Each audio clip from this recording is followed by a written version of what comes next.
They spoke loudly so everyone at dinner could hear. Mom's voice sharp with laughter. "You'll never own a house like your sister." And Rebecca, my older sister, grinning wide. "She'll be broke forever." I stayed quiet. I didn't fight back. I didn't try to explain myself. I simply smiled a small, calm smile. And that smile made them think I had given up. Many weeks passed. Then their car appeared in front of my new home. Their phones rang and rang, trying to reach me like something important had happened. I stood inside the front door of the house they promised I would never have and wrote 4 simple words that changed everything between us. "Get off my property." Before I share what happened next, tell me where you're watching this video from. Drop a comment so I know you're here with me. I grew up in a home where being good at things wasn't just nice. It was everything. My family kept score like a game. They compared us constantly. And Rebecca, my sister, was always the winner in their eyes. She was older by 4 years, always perfect from the beginning. She did everything exactly how Mom wanted. Good grades at expensive schools, great job that paid tons of money, married to a man who looked right standing next to her. I was different.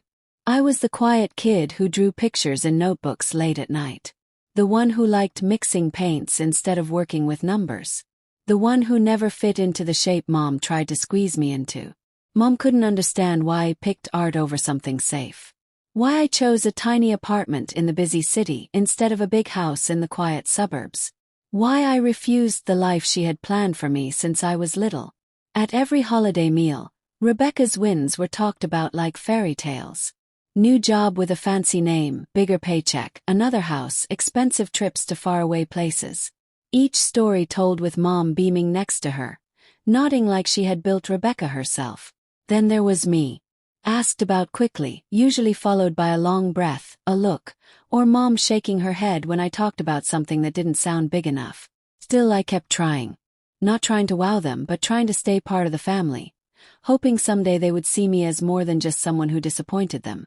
I worked all day at a place that made beautiful things. Then I worked more at night, doing extra jobs for people who needed help. I ate dinner while working because my brain kept having new ideas. I wasn't rich. I didn't show off. But I felt good about the life I was making, bit by bit, day by day. Then came the holiday dinner that changed things. Mom laughed after someone said something nice about the small changes I made to my apartment, like painting walls in a rental was funny. Rebecca looked at me with that same mean smile she'd used since we were kids, the one that reminded me I was less important in our family. No drive to succeed. Mom once whispered to our aunt when she thought I wasn't listening. She picks being poor, Rebecca said years ago when I said no to an office job that would have killed the part of me that loved creating things. But really it was easier than that. I didn't want their idea of winning. I wanted my own. But that night when their mean words came at me, something felt different. For the first time, something inside me didn't hurt as much. I didn't feel like I needed to explain why my choices mattered. The pain didn't cut as deep as before. Instead, I felt calm and sure because somewhere deep down, things had started to change.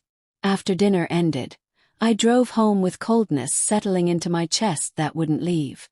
The city lights blurred past my window, each one making me think about how tiny they believed my world was. Rebecca's voice played again in my mind, light and almost happy when she said I'd be broke forever. It wasn't just being mean. It was like a judge deciding my future, a punishment they thought they could give me. But somewhere between leaving the highway and turning onto the small street near my building, something flipped inside me. Not anger. I knew anger well. This was clarity. I parked in my usual spot, sat there quietly, and understood I wasn't hurt the way I used to be. Not crushed, not embarrassed, just finished with caring. I walked up the stairs, opened my door, and stood in my small living space, looking at the messy drawings, the color samples stuck above my work area, the half-done designs drying on my table. It wasn't fancy, but it was mine. Every person who hired me, every picture I made, every late night that built something real, it all belonged to me. And suddenly their thoughts, their predictions, their certainty about my future felt tiny, tinier than the paint marks on my clothes, tinier than the broken cup on my counter. For the first time ever, their words didn't decide if I was good enough. The morning after, I woke up early before my alarm, not because I was worried, but because I had a goal. I grabbed my computer, looked at the messages from people wanting to hire me that I'd ignored, and replied to every single one. Asked for more money. I sorted my work. I made my website better. I created a plan not to impress them, not to prove they were wrong, but to build something steady, something that could grow, something I could live on without giving up who I was. My days transformed slowly. I'd finish my regular job, make strong coffee, and jump straight into creating brands for companies. Small shops that trusted me with their look. New businesses that needed someone who knew how pictures could change how people think. News about my work traveled faster than I thought it would. In a few months, the people hiring me doubled, then tripled. Money arrived regularly. I saved a lot. I figured things out as I worked. And with every move forward, I talked less in our family group messages. I stopped sharing news they never cared about anyway. I let Mom's quick, cold messages sit there until I felt like responding. Rebecca kept posting her perfect-looking life online. Trips, expensive bags, new stuff for her house. And Mom shared every post with her usual pride. But none of it bothered me anymore. That was the change. Not being mean back, just space, clean, quiet space. One evening, after finishing work that paid more in 7 days than my regular job paid in 30, I leaned back and felt peaceful, a deep knowing. I didn't argue. I didn't defend myself. I just smiled because they had zero idea what I was creating. And I wouldn't tell them until it was already done. The big change wasn't loud. It wasn't dramatic. It was a regular Tuesday when my money helper, after checking my numbers for 3 months, stopped long enough to make me look up. Maya, she said, moving her glasses, you should think about buying something big. You have more money saved than you think. It shocked me, not because I didn't believe in my work, but because nobody had ever talked to me like I was someone who could build something important. Not Mom, not Rebecca, not even Dad. Hearing it from someone who didn't have feelings about my life hit different. It felt like permission, and I didn't know until then how badly I needed my own. That night, after sending finished work to someone who hired me, I sat on the floor with my plants around me, colors everywhere, and the soft sounds of the city outside. I realized my apartment that once felt safe now felt too small. Not because I grew out of it, but because I was finally ready to let myself want bigger things, not their version of bigger, mine. I looked at houses online without expecting much. Scrolling past modern boxes and new builds that all looked boring. Then I saw something that made me stop. Old farmhouse in Riverside. Something pulled me toward it. Riverside was the area Mom used to drive through just to point at houses and say which ones belonged to truly successful people. Click to see more. Big windows, front porch that wrapped around, a tower room filled with sunshine, old wooden details that needed love. It looked like a story waiting for someone to write it. Next morning I called the person selling it. That's how I met Mr. Chen, a man with gray hair, a nice suit, and kinder eyes than I expected. He didn't judge me by my looks. He didn't ask if someone was helping me pay. He only asked, what matters to you in a home? I told him the truth. Something with a past. Something that feels like it was waiting for me. He looked at me carefully, then smiled. Then you need to see it yourself. Walking through that house felt like entering the life I had quietly made without knowing it. The floors made sounds when you stepped. The colored glass threw rainbow patches on the walls. The tower opened into a round room that instantly felt like where my best ideas would come. Needed work, fixing, updating, caring for. But I wasn't scared. I felt prepared. When I met the owner, Mrs. Dolores Price, she asked me just one thing. Will you care for it? Not can you buy it? Not why this place. Just that. And when I answered yes, when I truly meant it, something in her relaxed. 2 weeks after, following meetings and checks and papers, I held the house keys. I didn't tell my family. I didn't want their opinions ruining something that finally felt clean. Slowly, carefully, I started fixing things. I worked long days, handling people who hired me while choosing paint shades, ways to fix old parts, lights that honored what the house used to be. With every choice about tiles, every wall I repaired, every room I brought back to life, I felt my world getting bigger in ways I never imagined possible. This was how my fight back started, not through yelling but through making something beautiful. The fixes finished on a warm Saturday morning, one of those days when the air feels lighter, like the house itself is breathing after months of being touched, fixed, made new again. I walked through each space without shoes, the floors warm in the light. The kitchen smelled like fresh paint. The tower room glowed with soft morning sun, and the colored glass spread colors across the hallways like quiet promises. For the first time in my whole life, I felt completely at home. Not done with growing, just at home, like I had reached the version of myself I'd been trying to become for years. I moved my things in quietly. No big announcement, no telling everyone, just me, my boxes, and a house that felt like it understood the parts of me that were always ignored. I put my art books on the wooden shelves, hung my favorite pictures over the fireplace, and stood on the wrap-around porch until the sky turned from blue to orange to purple. 2 weeks later, the phone calls began. Started with Mom.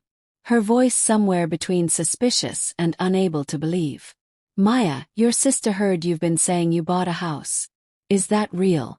There it was. Not curiosity, not happiness, not even slight interest, just blame. "It's real," I said. "Where?" "In Riverside." Silence, heavy, shocked, disbelieving. Finally, she breathed out sharp enough to sting. "That's impossible." Then, like she remembered I was her daughter, "Send us where it is. We're driving over to look." I almost made a sound of disbelief. After years of putting down my work, ignoring my choices, questioning if I was good enough, she said it like she deserved to, like she had the right to walk through something she never believed I could make. But for reasons I still don't fully understand, I sent the address. Maybe I was curious.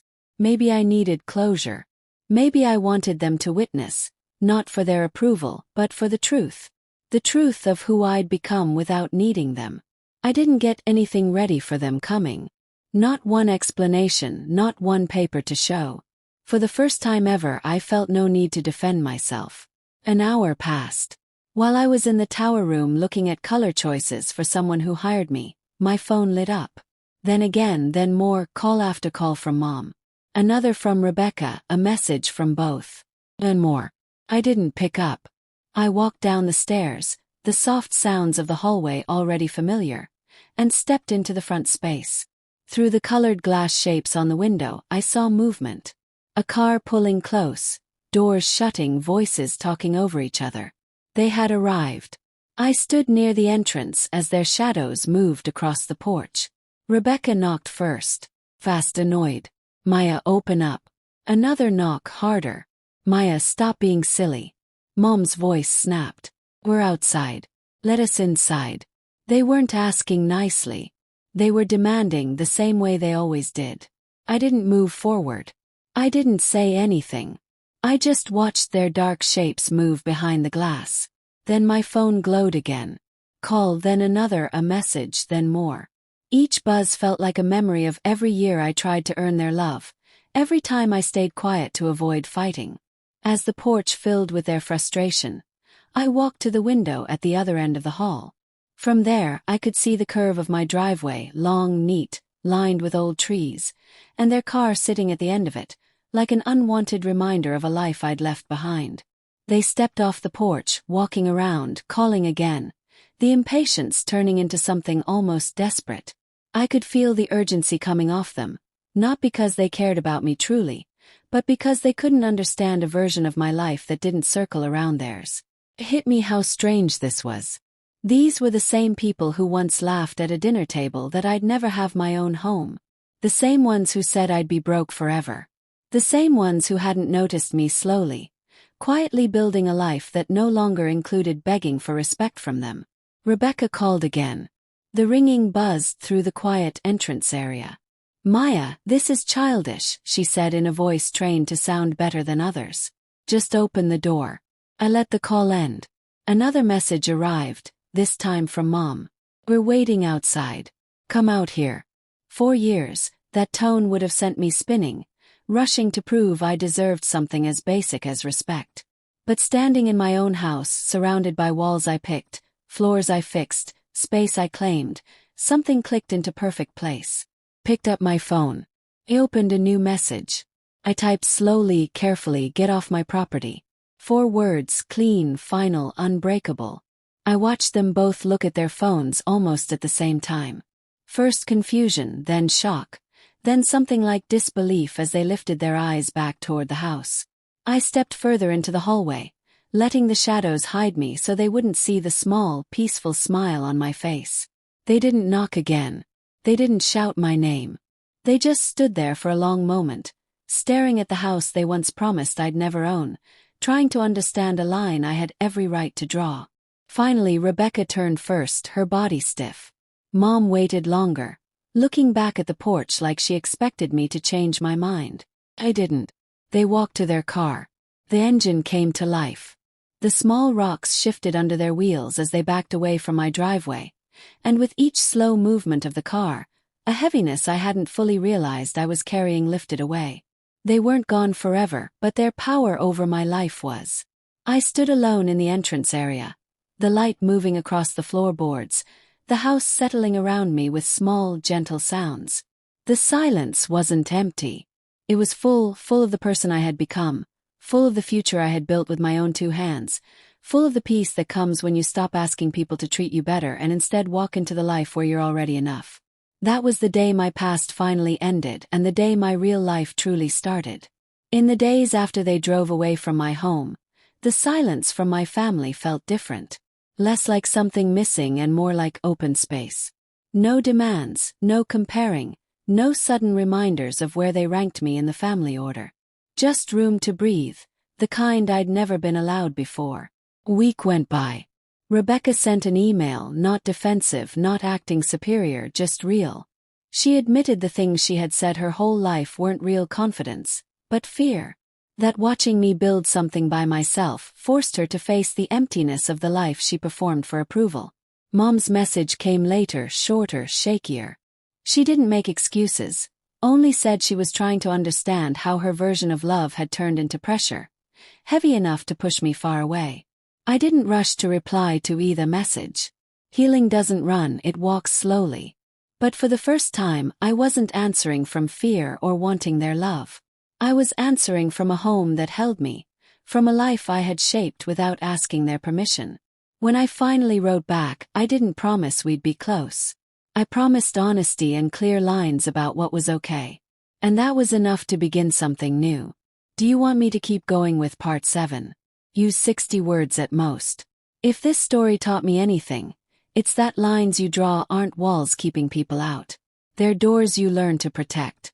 I built a life they said would never happen, and I did it my way. If you've ever fought to be seen for who you really are, tell me where you're listening from. And if my story touched your heart, subscribe to Flex Revenge Unfold for more stories like this one.